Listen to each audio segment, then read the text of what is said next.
খুলনার শেরেবাংলা রোডে চামড়ার দাম নিয়ে দর কষাকষি করছেন ক্রেতা ও বিক্রেতা।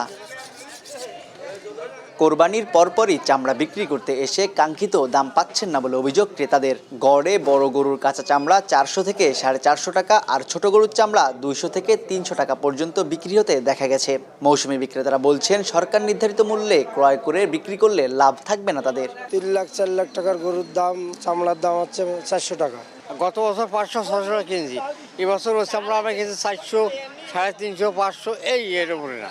আমরা একা না, সবাই এরকম কমেই কিনতেছে, যে ওইখানে বেশিতে কিনতেছে এইখানে কমে না, সব জায়গায় একই রকম। চামড়ার মানে কোনো দামই পাওয়া যায় না। ঈদের দিন সকাল থেকে বিভিন্ন মাদ্রাসায়ও কোরবানি করা পশুর চামড়া সংগ্রহ করা হয়। প্রত্যাশিত দাম পাওয়ার আশা করছেন তারা। এদিকে ব্যবসায়ী নেতাদের অভিযোগ, নগরীতে চামড়ার মার্কেট না থাকা ও সরকারি পৃষ্ঠপোষকতার অভাবে মুখ থুবড়ে পড়েছে এ শিল্প।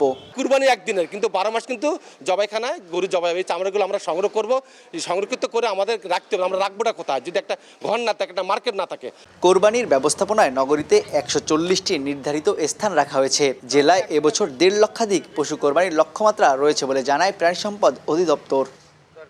তানজিম আহমেদ, সময় সংবাদ, খুলনা।